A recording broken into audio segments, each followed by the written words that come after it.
आपने वीडियोस को बिल्कुल ध्यान से देखना है, कोई भी स्टेप आपने मिस नहीं करना, अदरवाइज़ आप इसमें अगर थोड़ा-सा भी मिस करेंगे तो आपको परेशानी का सामना करना पड़ सकता है। मेरी माने तो आपने वीडियोस को मुकम्मल देखना है ताकि आप इसमें से कुछ भी मिस ना करें। आपने जो टापा को वॉश किया है, आपने इंजन को जो वॉश किया है, तो वो आपने वहाँ पर जो बेरिंग होते हैं वो खुश्क हो चुके होते हैं, आपने उनको ऑयल ज़रूर दे देना है। अगर आपको इसे खोलने का नहीं पता कि इंजन 1 टू 5 का कैसे खुलता है, तो उसकी वीडियो मैं पहले ही अपलोड कर चुका हूँ। उसका लिंक आपको नीचे डिस्क्रिप्शन में मिल जाएगा, वहाँ से देख सकते हैं। यहाँ पर मैंने बेरिंग वगैरह को ऑयल वगैरह लगा दिया है और यहाँ पर मैं इसे रवां कर देता हूँ। इसमें आपने इस चीज़ का ख़ास ख्याल रखना है कि अगर बेरिंग में किसी किस्म का कोई भी मसला हो तो आपने इसमें कोई भी कोताही नहीं करनी, आपने बेरिंग को फ़ौरन चेंज कर देना है। लेकिन मेरे पास जो बेरिंग वगैरह है वो बिल्कुल सही है, मुझे इन्हें चेंज करने की ज़रूरत नहीं है, इसलिए मैं इनको ऐसे ही रहने दूँगा और इस पर बाकी जो मेरा गियर बॉक्स वगैरह है मैं वो लगाऊँगा। मैं बीच-बीच में वीडियोस को थोड़ा बहुत फ़ास्ट कर दूँगा, क्योंकि मैं नहीं चाहता कि आपका बहुत ज़्यादा टाइम ज़ाया हो। यहाँ पर मैं क्रैंक शाफ्ट को बिठाऊँगा। आपने इसको बिल्कुल आराम से बिठाना है, इस पे ठोकर बिल्कुल नहीं लगानी, क्योंकि अगर आप इस पे ठोकर वगैरह लगाएँगे तो ये डैमेज हो सकती है। ये इसमें से कहीं भी अगर हल्का-फुल्का भी डैमेज आ गया तो ये आपको प्रॉब्लम कर सकता है। अभी मैं इसमें दूसरा जो गियर ट्रांसमिशन है मैं उसको इसमें फ़िक्स करूँगा। तो उसके लिए आपने जो भी गरारी वगैरह वॉश की है उनको एक बार देख लेना है कि कोई भी वॉशल वगैरह मिस ना हो। मैंने इसको ऑलरेडी फ़िक्स करके रखा हुआ है, क्योंकि मैं नहीं चाहता कि आपका टाइम जो है वो ज़ाया हो। अगर आप इसके बारे में जानना चाहते हैं कि इसका ट्रांसमिशन जो है वो कैसे फ़िक्स किया जाता है, इसकी गरारी वगैरह को कैसे अपने नंबर पे रखा जाता है, तो आपने नीचे कमेंट्स कर देना है। मैं इंशाल्लाह जल्दी की और वीडियोस में बता दूंगा कि आपने इसे कैसे फ़िक्स करना है। आपने इस पर भी हल्का-फुल्का ऑयल ज़रूर लगा देना है, जो ऊपर क्रैक वगैरह है वहाँ पर, ताकि उसमें जो हमारा कनेक्टर रॉड है वो आसानी से काम कर सके, उसमें किसी किस्म का कोई भी मसला ना आए। अभी मैं फिंगर जो है वो लगा रहा हूँ यहाँ पर, तो इसको भी आपने अपनी साइड वगैरह देख के लगाना है, कोई भी आपने मिस नहीं करनी कि कहीं से इसकी अलाइनमेंट गलत ना हो। तो मेरे केस में बिल्कुल सही है। मैं दूसरी जो शाफ्ट है वो काउंटर शाफ्ट जो जिसे बोला जाता है मैं वो लगा देता हूँ। इसमें भी आप फिंगर जो है देख सकते हैं मैंने लगा दी है, और इसकी एक पिन होती है वो भी आपने ले लेनी है।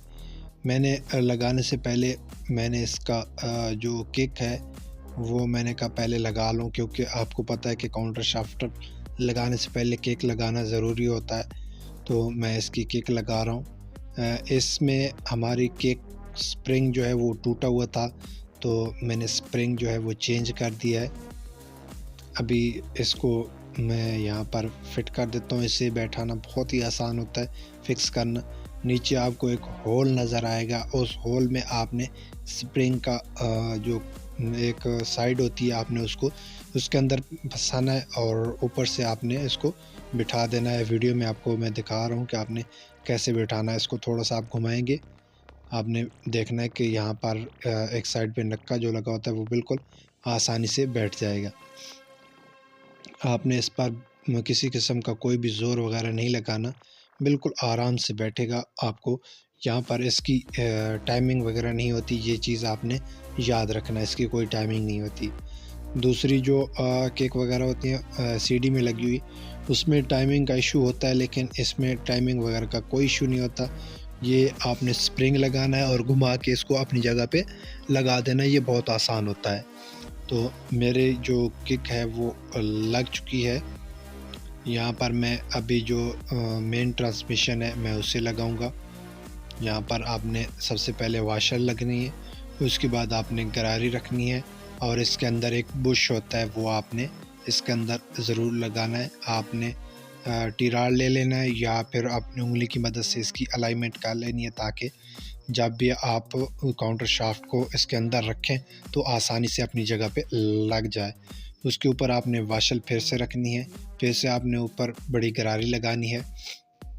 गरारी को एक बार चेक ज़रूर कर लेना है कि ये अपनी जगह पे सही है या नहीं, किसी किस्म का कोई मसला परेशानी तो नहीं हो रही, क्योंकि फिर आपको इसका इंजन वगैरह दोबारा खोलना पड़े तो वो बहुत ज़्यादा एक तो टाइम कंज्यूमिंग होगा और दूसरा जो है आपका जो पैसा वगैरह का वो नुकसान हो सकता है, क्योंकि जब आप चैन वगैरह लगाएंगे तो उसे टूटने वगैरह का ख़तरा रहता है, तो वो प्रॉब्लम हो सकती है। तो उससे बेहतर है कि आपने इसकी पहले ही चेकिंग कर लें ताकि आपको किसी किस्म का कोई भी मसला परेशानी ना हो।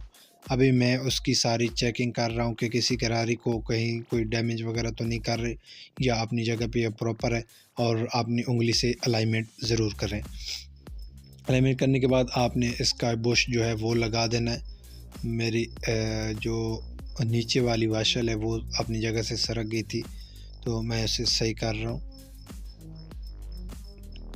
ये देखें यहाँ पर ये सही है। अभी इसके ऊपर जो वाशल होती है वो अगर कहीं से मिस हो गई तो आपको ये गियर आप लगाएंगे तो ये आवाज़ करेगा। तो आपने किसी भी वाशल को मिस बिल्कुल भी नहीं करना, इसको ध्यान से आपने देखना है कि कोई भी आपकी वाशल जो है वो मिस ना हो। जैसे ही अपनी जगह पे ये काउंटर शाफ्ट बैठे तो आपने गियर को एक बार घुमा के चेक कर लेना है कि आपकी जो ट्रांसमिशन है वो बिल्कुल सही से काम कर रहा है या नहीं। तो मैं एक बार इसे चेक कर लेता हूँ। मैंने फिंगर जो है वो लगा लेना है। फिंगर अपनी जगह पे लगाने के बाद इसमें हम पिन लगाएंगे, तो पिन को आपने अपनी जगह पे लगा देना है। और इस पर आपने एक चीज़ का ख़ास ख्याल रखना है कि पिन को आपने अपनी जगह पे बिठा के हल्की सी ठोकर ज़रूर लगानी है, क्योंकि अगर पिन अपनी जगह पे नहीं बैठेगी तो ये गियर लगने में मसला करेंगे। और इनकी जो फिंगर्स होते हैं इनकी आपने अपनी साइड्स होती हैं, तो फिंगर्स का आपने ख़ास ख्याल रखना है कि फ़िंगर को अपनी जगह पे रखें और आपका ट्रांसमिशन जो है वो तभी काम करेगा। अदरवाइज़ आपके गियर जो है वो बिल्कुल भी नहीं लगेंगे, या लगें भी गए तो वो बहुत ज़्यादा मसला करेंगे। इस चीज़ को आपने ध्यान में ज़रूर रखना है।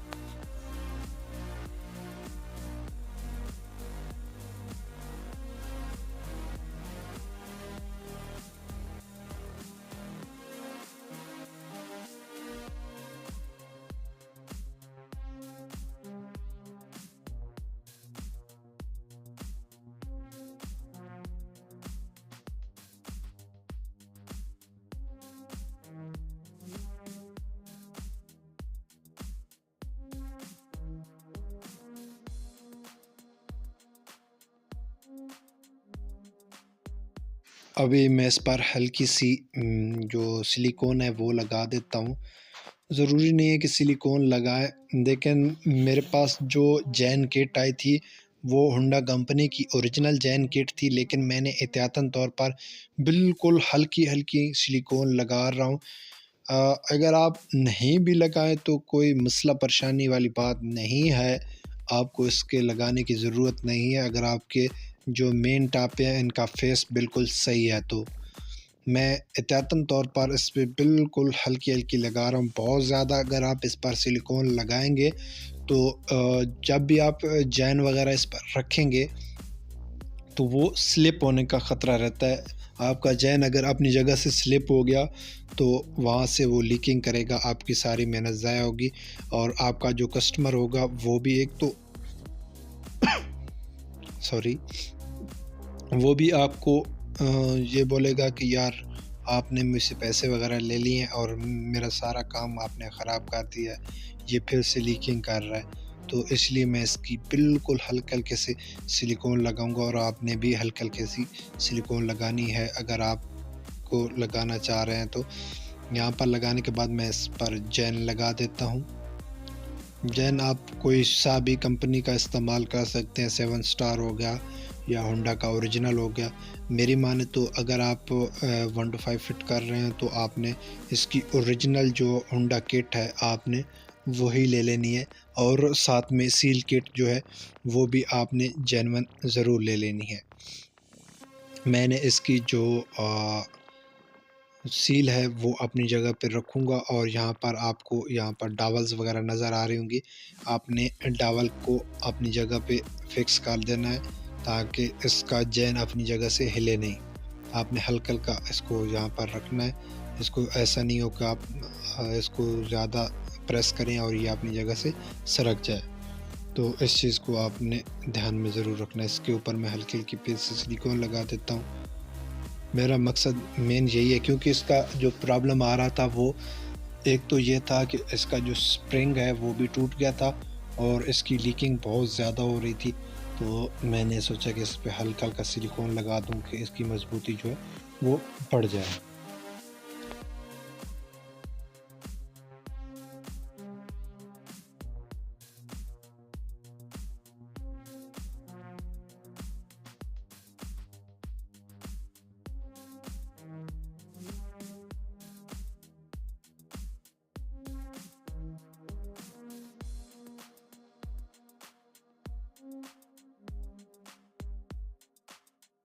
सिलिकॉन लगाने के बाद हम इस पे टापा जो है वो फिट करेंगे। आपने बिल्कुल आराम से इसके ऊपर फिट करना है, और फिट करते वक़्त एक चीज़ का आपने ख़ास ख़्याल रखना है कि इसकी जो गरारी है ना, इसकी आपने यहाँ पर आपको दोनों साइड पे जो इसकी क्रैंक है और जो इसकी गरारी है ऊपर वाली, जिसे आप गवर्नर गरारी भी बोल सकते हैं, इसकी अलाइनमेंट करना ज़रूरी है। इस पे आपको दोनों साइड पे निशान बने हुए नज़र आ रहे होंगे, उनको आपने बराबर रख कर यहाँ पर रखेंगे तो आपका इंजन कोई भी मसला नहीं करेगा। अगर आपने उनको एक साथ बराबर नहीं रखा तो आपका इंजन जो है वो मसला कर सकता है। वो आपको स्टार्टिंग में मसला करेगा, फिर आपको जो है आपकी जो काउंटर शाफ्ट वगैरह, सॉरी, जो टाइमिंग करा रही है उसकी पिन वगैरह निकालनी पड़ेगी, और तब जाकर उसको वहाँ से सेट कर पाएँगे। वो बहुत ज़्यादा लंबा प्रोसीजर हो जाएगा। फिर आपको हेड सिस्टम सारा खोलना पड़ेगा। वो उससे बेहतर ये है कि आप अभी इसकी अलाइनमेंट कर लें। आपने इसको ठोकर लगवाते वक़्त बिल्कुल ध्यान में रखना है कि इसमें किसी किस्म का कोई मसला पेश ना आ रहा हो। मेरे केस में इसकी हल्की सी जो पिन है वो अटक रही थी, तो मैंने इसको हल्का सा साइड पे पेचकस की मदद से सेट किया था पीछे से, और फिर जो मेरा ये टापा है बिल्कुल आसानी से बैठ गया है। और इस चीज़ पे आपने बेहतर यही होगा कि आप लकड़ी का थोड़ा इस्तेमाल करें। मैं इसका बहुत ज़्यादा काम करता रहता हूँ, तो इसलिए मुझे पता है कि इसकी कितनी ठोकर ये बर्दाश्त करता है। क्योंकि अगर आप दूसरी हथौड़ी से जैसे मैं कर रहा हूँ आप ऐसे करेंगे तो ये टूटने का ख़तरा रहता है, तो इस चीज़ को आपने ख़ास ख्याल रखना है। नीचे वाला जो ठिया है वो आपने अच्छा सा बनवाना है। मेरे पास जो है वो इतना अच्छा नहीं है, ये लोकल वाला मैंने बनाया हुआ है, तो इसमें थोड़ा सा मुझे परेशानी हो रही है। मैं भी इंशाल्लाह जल्दी इसका ठिया जो है चेंज कर दूँगा। और अभी जो मेरी वो नीचे वाली पिन है वो बिल्कुल सही हो गई। मैं अभी इसकी टाइमिंग जो है वो सही कर देता हूँ। जैसे कि मैंने पहले भी बताया था कि इसके अंदर 2 निशान लगे होते हैं, क्रैंक पर भी लगा होता है और गरारी पर भी लगा होता है। उनको आपने अलाइनमेंट करके और इस टापे की हल्की-हल्की ठोकर लगाएँगे तो ये अपनी जगह पे बैठ जाएगा। अलाइनमेंट करना ज़रूरी है, मैंने जैसे भी पहले ही बताया है कि इसका फिर आपको हेड सिलेंडर खोलना पड़ेगा, और अगर पिन वगैरह सारी खोलनी पड़ेंगी तो आपको बहुत ज़्यादा परेशानी होगी। तो बेहतर ये होगा कि अभी आप इसकी टाइमिंग वगैरह खुद से यहीं पर कर दें, और हल्की-हल्की आपने चोट लगानी है और आपका इंजन जो है अपने टापा वो अपनी जगह पे बैठ जाएगा। जी, बिल्कुल आराम से। फिर आपने इसको यहीं पर इसके बोल्ट वगैरह लगा देने हैं। मैं यहाँ पर इसके जो बोल्ट्स हैं मैं वो लगा देता हूँ। एक बार मैं इसको एक अच्छे से प्रेस कर दूँ। मेरा जो टापा है वो बिल्कुल प्रेस हो चुका है। अभी मैं इसके बोल्ट जो हैं वो लगाऊँगा। यहाँ पर आप टी रॉड की मदद से इसको टाइट करेंगे। ये ऊपर जो नुक्कर पे है ये सबसे बड़ा होता है, बाकी सारे एक जैसे होते हैं, उनको तब्दील करने की ज़रूरत नहीं पड़ती। सिर्फ जो इसके टॉप पे लगा होता है सिलेंडर के हेड सिलेंडर के साथ, वो वाला सिर्फ बड़ा होता है। तो अभी यहाँ पर हम इनके सारे पूरे कर देते हैं और 8 नंबर की टी रॉड से हम इसको टाइट कर देते हैं। इनको आपने एक ही हाथ से टाइट करना है, आपने बहुत ज़्यादा ज़ोर नहीं लगाना। आपको पता है कि ये सिल्वर का होता है तो इसका स्लिप होने का ख़तरा होता है, तो बेहतर यही होगा कि आपने बिल्कुल एक ही हाथ से, और टाइट करते वक्त इस चीज़ को आपने ध्यान में रखना है कि आपने इसके बोल्ट्स जो हैं वो क्रॉस टाइट करने हैं, मतलब 2 एक साइड से और 2 दूसरी साइड से।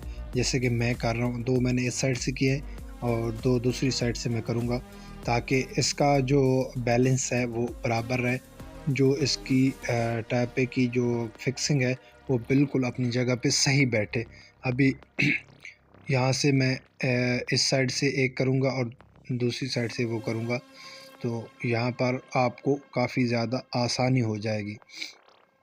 मैं इनको अच्छे से टाइट कर देता हूँ। जैसे कि मैं एक ही हाथ से टाइट कर रहा हूँ, तो मेरा आपको बार बार बताने का मकसद सिर्फ यही है कि आप यहाँ पर मिस्टेक ना करें, क्योंकि अगर थोड़ी सी मिस्टेक करेंगे तो ये स्लिप हो जाएगा, फिर आपको इसे लेके ख़राद के पास जाना पड़ेगा। वो एक तो टाइम कंज्यूमिंग होगा और दूसरा जो है आपका ख़र्चा भी बढ़ जाएगा। तो इनको बराबर टाइट करने के बाद आपने सारे नट वगैरह जितने भी बाकी हैं वो सारे आपने टाइट कर देने हैं। यहाँ पर आप चाहें तो यहाँ पर ड्रिल वगैरह का इस्तेमाल कर सकते हैं, जो बोल्ट के लिए इस्तेमाल की जाती है, लेकिन अगर आपके पास नहीं है मेरे जैसे, तो आप अपने टी रॉड की मदद से उसे टाइट कर सकते हैं। मैं इनको सबको अच्छे से टाइट कर लेता हूँ।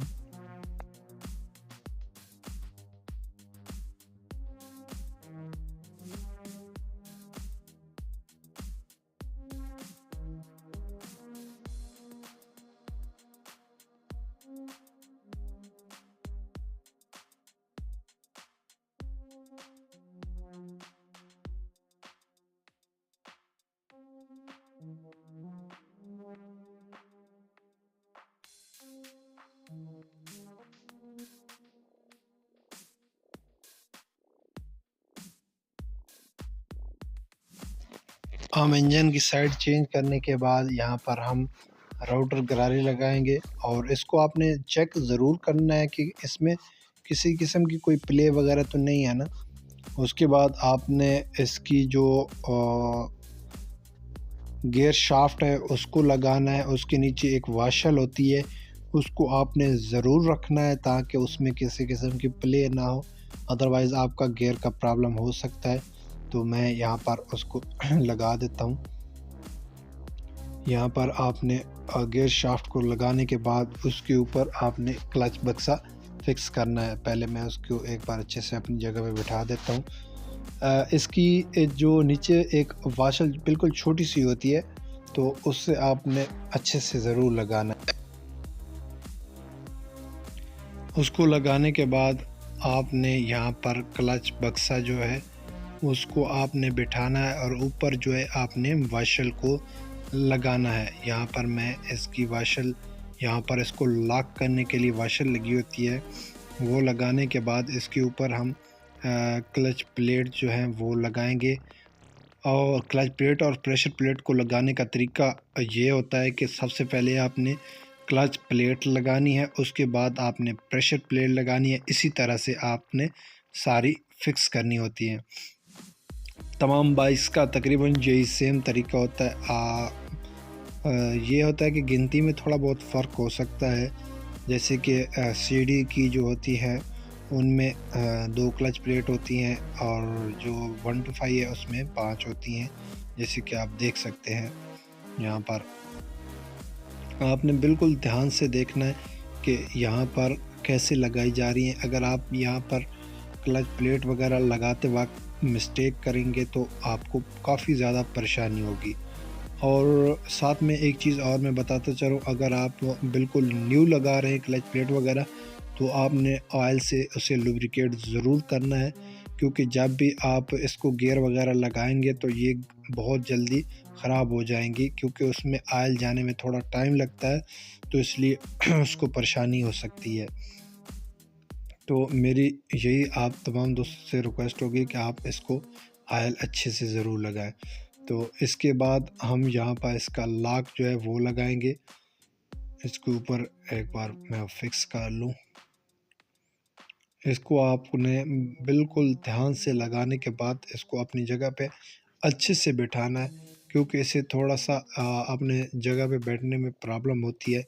तो आपने इसके साथ चोट वगैरह बिल्कुल नहीं लगानी। इसको आराम से ये अपनी जगह पे बैठ जाएगा। आपने ये इसकी जो साइड्स हैं वो चेंज करते रहना है और इसको आपने अपनी जगह पे बिठाना है। ज़रूरी नहीं है कि एक ही बार में अपनी जगह पे बैठ जाए। आपने थोड़ी सी मेहनत करनी है और इसको घुमाते जाना है अपनी जगह पे। कभी कभी ये अटक जाती है तो आपने थोड़ा सा हिला के चेक कर लेना है कि इसको अपनी जगह पे जा रहा है या नहीं जा रहा, क्यों नहीं जा रहा। तो मैं इसे एक बार और घुमा के देखता हूँ। तो ये देखें, ये बिल्कुल आसानी से बैठ गया। इसके ऊपर हम लॉक लगाएंगे। आपने जो लॉक पहले निकाला था वो वही लॉक इस पर आपने लगा देना है। मैं इसका लॉक जो है वो लगा देता हूँ।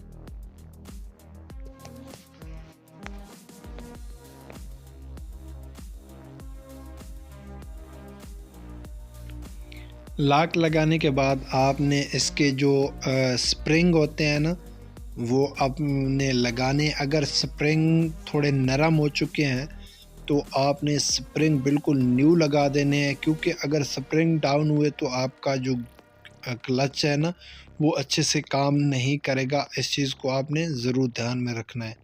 इसके 4 स्प्रिंग होते हैं, वो आपने लगाने हैं। जैसे कि आप देख सकते हैं मेरे जो इस स्प्रिंग हैं ये बिल्कुल बिल्कुल सही है, इनको चेंज करने की ज़रूरत नहीं है। अगर आपके केस में ये नर्म है, ये अच्छे से नहीं है, तो आपने इसको चेंज ज़रूर करना है, क्योंकि आपका क्लच का काम जो है ना इसी से होता है। उसके ऊपर हम प्लेट रखेंगे और इसके ऊपर 10 नंबर के 4 बोल्ट लगे होते हैं, वो आपने लगा देना है। 10 नंबर के भी होते हैं और 8 नंबर के भी होते हैं। ज़्यादातर जो है ना वो 10 नंबर के ही लगे होते हैं। तो आपने सारे एक जैसे ही लेने हैं, क्योंकि आपको पता है कि यहाँ पर इंजन में बहुत सी जगह पर आपके काबले एक जैसे होते हैं। तो आपने इन चीज़ को मेजरमेंट कर लेनी है कि आपने वही काबला लगाना है जो आपने पहले इसका खोला था। तो मैं चारों देख लेता हूँ और उसे हल्के हल्के टाइट कर लेता हूँ हाथ की मदद से, और फिर हमने 10 नंबर का टी राड लेके उसको टाइट कर लेना है। और आपने बहुत ज़्यादा टाइट नहीं करना, क्योंकि ये स्लिप होने का ख़तरा रहता है। तो आपने बिल्कुल आराम से टाइट करने हैं, इसमें आपने ज़ोर ज़बरदस्ती बिल्कुल भी नहीं करनी।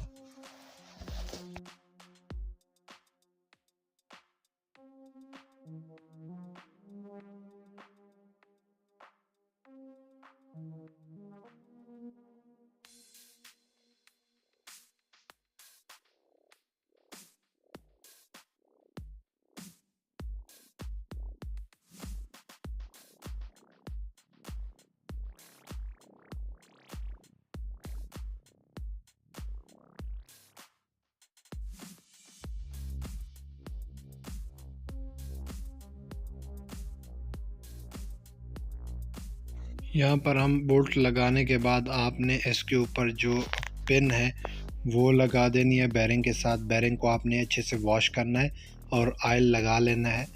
तो यहाँ पर मैंने उसकी पिन वगैरह लगा दी है, इसका बेरिंग भी मैंने लगा दिया है। और उसके बाद हम इसका रूटर जो है वो लगाएंगे। रूटर में जैसे कि मैंने पहले भी बताया कि रूटर के लिए आपको इसका नट और वाशर ज़रूर लगानी है। इसमें आपने वाशर लाजमी डालनी है, वाशर का आपने इसको मिस नहीं करना।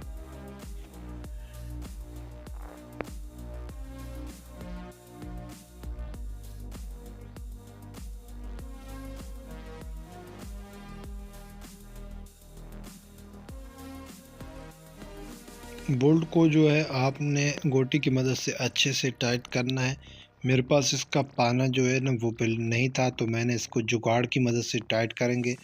यहाँ पर आपने कोई भी कपड़ा ले लेना है, उसको आपने जैसे रस्सी बनाने के लिए आपने करते हैं, आपने वैसे ही बना लेनी है चोटी वगैरह, और गोल गोल घुमा के, और इसके अंदर जो गरारियाँ हैं वो उसके अंदर आपने रखना है, और उसको अच्छे से टाइट करने के बाद उसके ऊपर आपने इसका चैन लगा देना है। चैन लगाने के बाद आपने इसके ऊपर कवर लगाना है। कवर लगाने के बाद आपने इसको अच्छे से टाइट कर लेना है। मैंने इसको अपनी जगह पे पहले फिक्स करूँगा। ये बहुत जल्दी टूट जाते हैं। आपने इसको लगाते और खोलते टाइम इस चीज़ को ख़ास ख्याल रखना है कि इसके ऊपर चोट बिल्कुल भी नहीं लगानी। अगर आपको नहीं पता कि इसे कैसे खोला जाता है, तो इसकी मैंने वीडियो जो है वो बनाई हुई है। आप मेरी दूसरी वीडियो देख सकते हैं, उसका लिंक आपको यहाँ पर नीचे डिस्क्रिप्शन में मिल जाएगा। इस राउटर को आप कैसे खोल सकते हैं, तो उसके लिए आपको अलग से एक टूल चाहिए होता है जिसकी मदद से खुलता है। वो बहुत ही आसानी से, आप बिल्कुल धीमी सी चोट लगाएंगे तो वो खुल जाता है। यहाँ पर मैं इसके बोल्ट जो हैं वो लगा देता हूँ और उनको पेचकस की मदद से टाइट कर लूँगा। आपने बहुत ज़्यादा ओवर टाइट नहीं करना, क्योंकि फिर आप जब भी ज़रूरत पड़े तो खोलना पड़े तो यहाँ पर आपको वो खोलने में मसला कर सकता है। तो आपने आराम से इसको टाइट करना है। मैं इसको दूसरे पेचकस ले लेता हूँ बड़े वाला, उसकी मदद से हाथ से इसे टाइट कर देना है। आपने बहुत ज़्यादा ओवर भी टाइट नहीं करना और बहुत ज़्यादा लूज़ भी नहीं छोड़ना। पूरा पूरा आपने इसको टाइट करना है।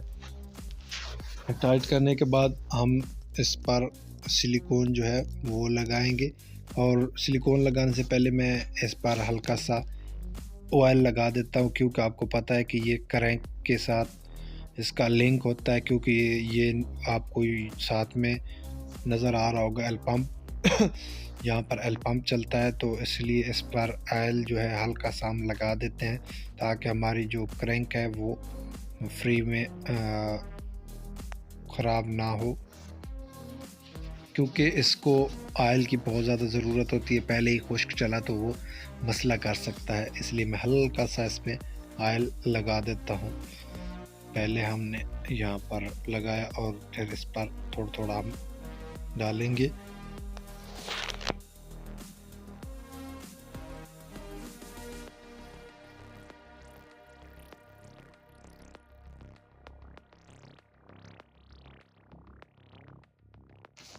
अभी हम इसका जो टापा है वो लगाएंगे। उसके लिए सबसे पहले हमने हल्की हल्की सिलिकॉन इस पर लगाएंगे। मैंने पहले भी बताया है कि हम इसकी बहुत ज़्यादा सिलिकॉन बिल्कुल भी नहीं लगाएंगे, क्योंकि अगर बहुत ज़्यादा सिलिकॉन लगाएंगे तो इसका जो चैन है वो स्लिप होने का ख़तरा रहता है। तो इसके लिए आपको बेहतर यही होगा कि आप इस पर बिल्कुल हल्के हल्के से सिलिकॉन लगाते रहें, और चैन को आराम से लगाएं। आपने अगर थोड़ी सी भी ज़बरदस्ती की तो आपका चैन टूट सकता है। मैं इसको अच्छे से लगा लेता हूँ एक बार।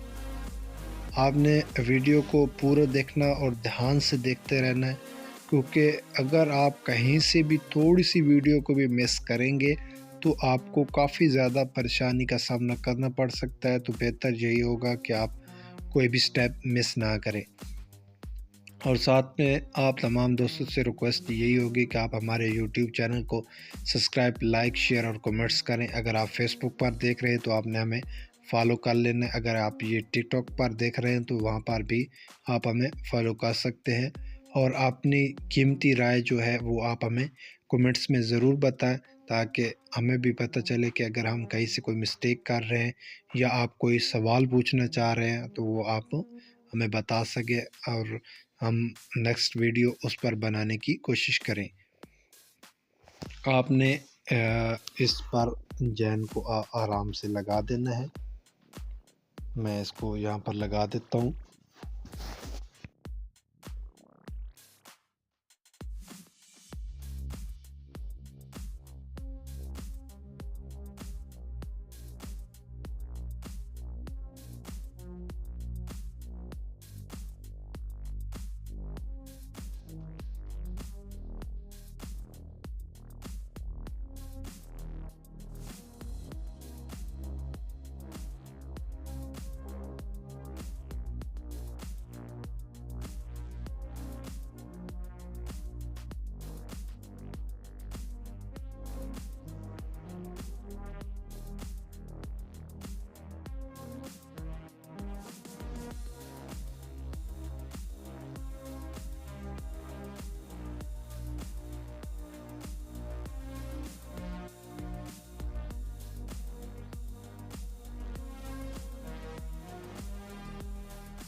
यहाँ पर भी हमारे 8 नंबर के ही बोल्ट लगेंगे और जो हेड वाली साइड है यहाँ पर एक पतरी लगेगी जो हमारे क्लच जो तार होती है उसको पकड़ने के लिए यहाँ पर एक पतरी लगती है, वो लगेगी और इसके बाद एक नट लगेगा और उसके बाद बाकी सारे 8 नंबर के नट लगेंगे।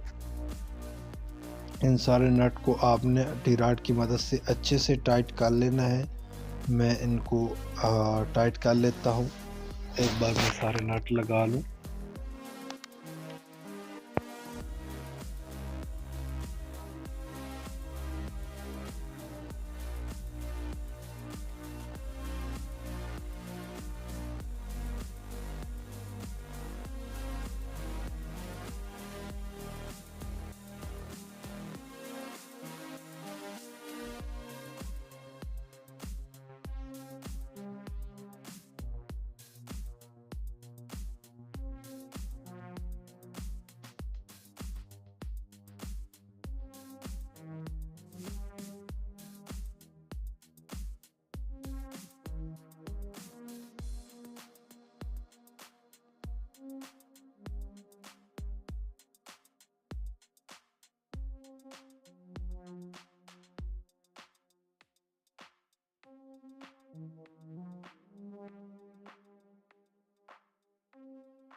यहाँ पर नट वगैरह लगाने के बाद मैं किक से इसकी टाइमिंग जो है वो चेक कर लेता हूँ कि इसकी किक की जो टाइमिंग है वो सही से है या नहीं, क्योंकि मैंने इसका स्प्रिंग डाला था, क्यों मैंने आपको पहले भी बताया था कि इसको स्प्रिंग का इशू था, तो वो मैं यहाँ पर चेक कर रहा हूँ। आपने अगर इसके लिए खोला है तो भी आपने चेक करना है, अगर आपने स्प्रिंग के लिए नहीं भी खोला तो भी आपने इसकी टाइमिंग ज़रूर चेक कर लेनी है कि क्या आया है, इसकी टाइमिंग बिल्कुल सही से काम कर रही है या नहीं। उसके बाद हम इसकी जो आरपीएम वाली जगह पे सील है वो हम लगाएंगे, उसकी पिन जो है वो भी लगाएंगे। उसके बाद इसकी जो हमारी किक वाली सील है वो भी हम लगा देंगे। इन सील को लगाने से पहले आपने इन पर हल्की सी ग्रीस जो है ना वो लगा लेनी है, ताकि इसकी जो सील है वो डैमेज ना हो। मैं इसकी सील लगा रहा हूँ, पेचकस पर हल्की हल्की चोट लगाऊंगा और यहाँ पर इसकी सील अपनी जगह पे बिठा दूंगा। मैं आपको कैमरे की मदद से सही एंगल नहीं दिखा पा रहा क्योंकि मैं अकेले काम कर रहा था, तो यहाँ पर कैमरा एक जगह से दूसरी जगह करना थोड़ा वो टाइम कंज्यूमिंग वाला काम हो रहा था, तो इसलिए मैंने उसी एंगल से आपको दिखा रहा हूँ। अगर आपको नहीं समझ में आती तो मैं उस पर अलग से एक वीडियो बना दूँगा ताकि आपको सील लगाने में कोई भी परेशानी ना हो। अगर आपको फिर भी यहाँ पर किसी किस्म का कोई मसला नज़र आ रहा है तो आपने हमें अपना कमेंट्स ज़रूर करना है। मैं कोशिश करता हूँ कि आपको यार हर चीज़ डिटेल में बता सकूँ।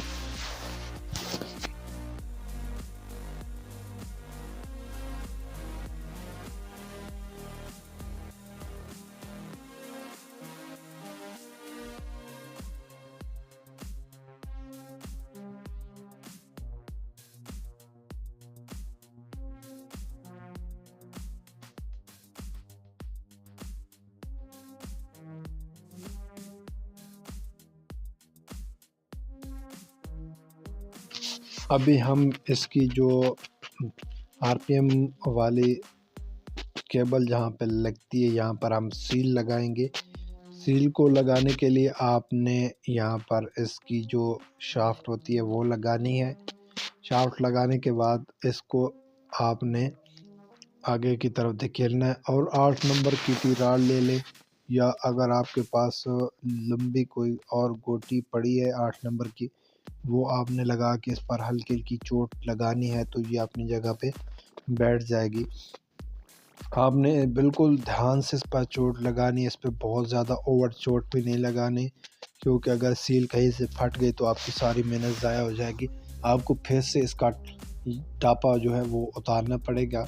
अगर आपके पास टूल है तो फिर तो वेल एंड गुड, नहीं तो आपको यहाँ पर टापा इसका उतारना पड़ेगा।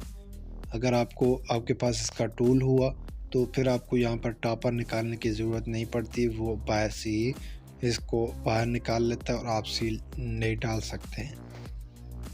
मेरे पास वो टूल नहीं है तो मुझे इसके लिए थोड़ी एहतियात से काम करना पड़ेगा। आपने भी एहतियात से देखना है। हमारा उसको लगाने के बाद आपने इसको सीधा कर लेना है और इसका हेड जो है वो फिट करना है। हेड फिट करने से पहले हम इसका पिस्टन जो है वो लगाएंगे। यहाँ पर हमने इस पर ऑयल लगा दिया है और इसका पिस्टन जो है अपनी जगह पे हम लगाएंगे। आपने पिन को हल्का सा अपनी जगह पे करके यहाँ पर बिठा देना है।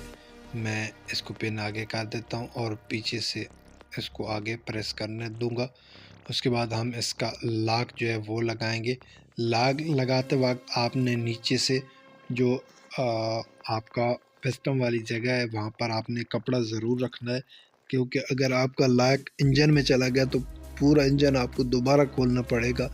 आपको पता है कि वो आगे जाके कहीं भी अगर इंजन में कहीं भी गरारे में या किसी भी जगह चला गया तो वो मसला पैदा कर सकता है। तो उसको बेहतर यही है कि आप नीचे हल्का सा कपड़ा लगा लें और तब जाके आप उसे लॉक को अपनी जगह पे लगाएं। ये थोड़ा सा लॉक लगाना मुश्किल होता है। जो अभी न्यू आ रहे हैं उनको लगाना आसान होता है, लेकिन जो पहले वाले होते हैं उनको लगाना थोड़ा मुश्किल होता है, क्योंकि वो एक पतरी की मानद होता है। दूसरे जो अभी नए आ रहे हैं उनको उनके कट लगे होते हैं, उनको लगाना थोड़ा सा आसान होता है। मेरा लॉक जो है वो लग चुका है। अभी इन रिंग की जो सेटिंग है मैं वो कर लेता हूँ। इन रिंग को अपनी जगह पे कर लेना है। आपने इन रिंग की जो सिमत है दोनों को ऊपर वाली और नीचे वाली की अलग अलग कर लेनी है। दोनों को मुखालिफ साइड पे करना है, यानी कि अगर आपने एक जो आपका स्टड खड़ा है एक साइड पे एक रिंग की और दूसरी साइड पे दूसरे रिंग की आपने कर लेनी है। मैं इस पर हल्की सी सिलिकॉन लगा देता हूँ। सिलिकॉन लगाने के बाद हमने इसके ऊपर जैन रख देना है, जो कागज़ वाला होता है। इसमें दो किस्म के जैन होते हैं, एक पतरी वाला होता है और एक कागज़ वाला होता है। पतरी वाला जो है वो हेड और सिलेंडर के बीच में होता है, और जो कागज़ वाला होता है वो इंजन और हेड के और सिलेंडर के बीच में होता है। तो इस चीज़ को आपने ख़ास ख्याल रखना है, इस चीज़ को आपने याद रखना है। कागज़ वाला जो है वो इंजन और सिलेंडर के बीच में, और जो पतरी वाला है वो हेड और सिलेंडर के बीच में होना है। तो वो यहाँ पर आपने इस चीज़ को ख़ास ख्याल रखना है। मैं इसका हेड जो है वो लगा देता हूँ। आपने हेड को थोड़ा सा आराम से लगाना है। अगर कहीं से भी इसको जो ऊपर वाला स्टड है ना वो अगर कहीं से भी डैमेज हो गया तो फिर आपको पूरा स्टड चेंज करना पड़ सकता है। तो बेहतर यही होगा कि आपने उसको थोड़ा सा एहतियात से लगाना है। मैं एक बार चैन को अपनी जगह पे बिठा देता हूँ। जो इसके अंदर डावल लगी होती है ना, ये आप नीचे देख रह सकते हैं। फ्रंट वाले जो स्टड है ना, इन दोनों में डावल्स लगी होती हैं, बिल्कुल एक ही सिमत में लगी होती है। अभी हम इसका पिस्टन जो है अपनी जगह पे बिठा रहे हैं। पिस्टन को बिठाते टाइम आपने बिल्कुल आराम से बिठाना है। आपने इसके साथ ज़ोर ज़बरदस्ती नहीं करनी। अगर आपकी रिंग टेढ़ी हो गई तो आपका इंजन ज़ाया हो जाएगा, आपको फिर से रिंग पिस्टन नया करना पड़ेगा। रिंग होता है, रिंग और पिस्टन होते हैं ना, ये नए डलते हैं अगर उसको सिलेंडर बच जाए तो। अगर आपका सिलेंडर डैमेज हो गया तो फिर तो पूरा सारा गया, आपको कार को वहाँ पे 5 से 6 हज़ार की पड़ जाएगी। तो उससे बेहतर यही है कि आप थोड़ा एहतियात से करें और उस पर ऑयल लगा दें। सिलेंडर में भी आपने ऑयल ज़रूर लगाना है। सिलेंडर में अगर ऑयल नहीं लगाएंगे तो आपका पिस्टन जो है ना वो जाने में थोड़ा सा प्रॉब्लम कर सकता है। उसके बाद आपने 8 नंबर के जो बोल्ट होते हैं वो साइड पे लगा देने हैं। जहाँ पर आपको 2 निशान नज़र आ रहे होंगे, 2 सुराख, उनमें आपने लगाना है। मैं लगा देता हूँ।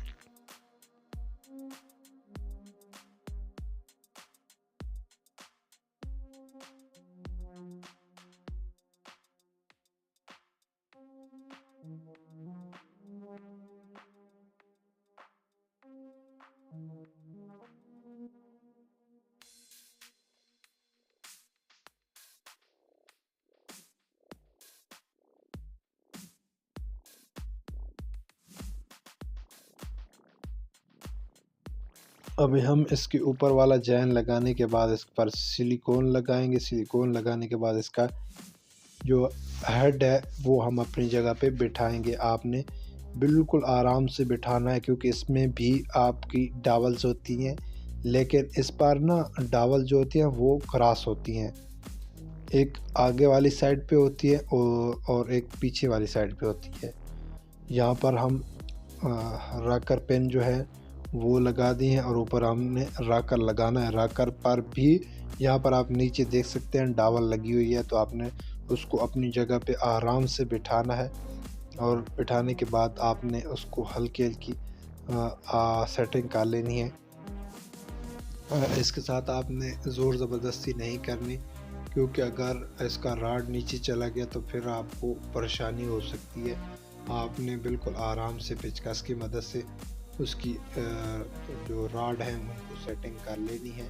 जैसे कि आप वीडियो में देख रहे हैं, मैं भी आपके सामने इसीलिए कर रहा हूँ, आपको हर चीज़ डिटेल में बता रहा हूँ ताकि आपको किसी किस्म की कोई भी मसला परेशानी नहीं हो।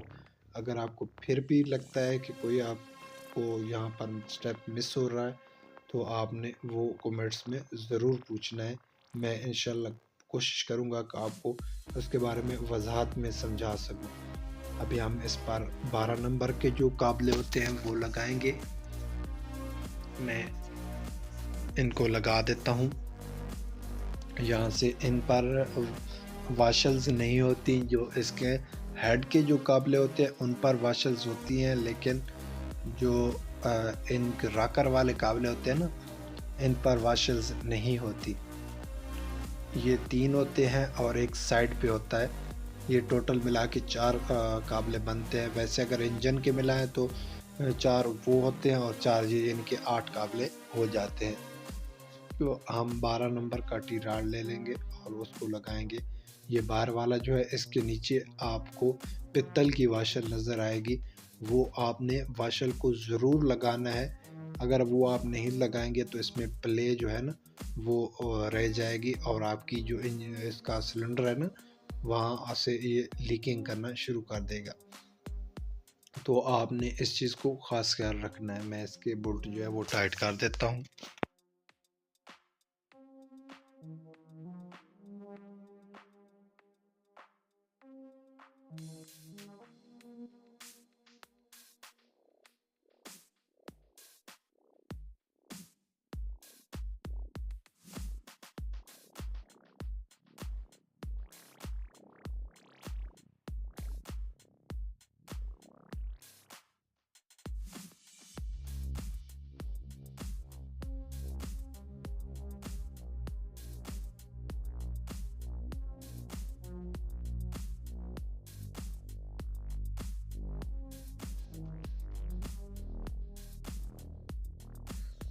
उन्हें टाइट करने के बाद अभी हम इसको ऊपर से ना कवर लगा देते हैं। कवर का हमने जैन लगा दिया। जैन लगाने के बाद इसके ऊपर हम कवर को फिट करेंगे।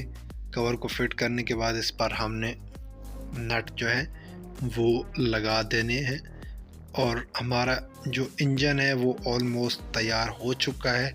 अभी हम इसको जो फ्रेम है उसमें सेट करेंगे। मैं एक बार इस पर काबले जो है ना वो लगा देता हूँ आपके सामने, ताकि आपको ये परेशानी ना हो कि काबले जो है वो कैसे। आपने इसको क्रॉस टाइट कर सकते हैं, मतलब उनको जो सामने वाले 2 है उनको हल्का हल्का टाइट करके पीछे वाला भी टाइट करें।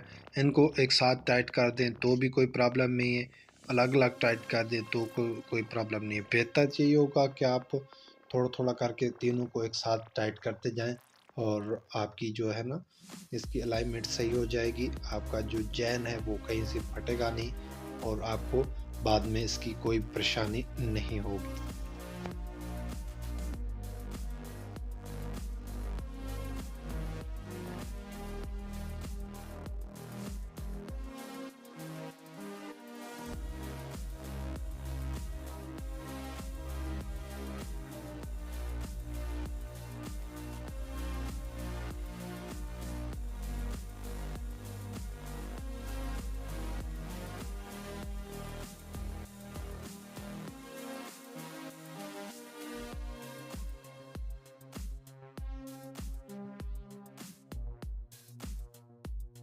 हमारा इंजन मुकम्मल फिट हो चुका है। अभी मैं इसे फ्रेम में लगा देता हूँ और उसके बाद मैं आपको वीडियो दिखा देता हूँ।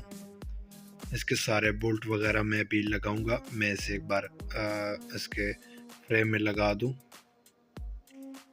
तो मेरा जो इंजन है वो फ्रेम में लग चुका है। मुझे अकेले लगाना पड़ा तो इसलिए मैंने थोड़ी सी वीडियो स्टॉप कर दी थी। आपके सामने सारा इंजन मैंने फिट कर दिया था। इसमें अभी बाहर से कोई प्रॉब्लम नहीं है, क्योंकि आपको पता है कि जो बाहर वाले हैं इनको कोई परेशानी नहीं होती। बाहर से सील लगा देना या मैग्नेट लगा देना ये बिल्कुल सिंपल से काम होते हैं। ये आप खुद भी कर सकते हैं या किसी से भी करवा सकते हैं, ये कोई बड़ा मसला नहीं है। आपने इनको ख़ास ख्याल रखना है कि आप जो इंजन का मेन पार्ट होता है वो मिस नहीं करना। एक चीज़ और मैं साथ में बताता चलूँ कि इसके जो काबले हैं ना वो पीछे से बड़े होते हैं और उनमें एक स्प्रिंग वाशल होती है, एक सिंपल वाशल होती है और उसके ऊपर एक नट लगा होता है, ऊपर वाला और नीचे वाला दोनों में। और फ्रंट साइड पे जो होते हैं उनके 4 काबले लगे होते हैं। उसके अंदर एक पिन लगती है और सॉरी एक पतरी टाइप लगती है, वो भी आपने लगा लेनी है। और सामने वाली जो साइड है उसमें 2 छोटे लगते हैं, पीछे वाली जो साइड है उसमें 2 बड़े लगते हैं और ऊपर भी एक काबला लग जाता है। इन सब को आपने अच्छे से टाइट करना है। अगर आप इसको लूज़ छोड़ेंगे तो आपका इंजन जो है वो हिलेगा और आपकी बाइक जो है वाइब्रेट होगी।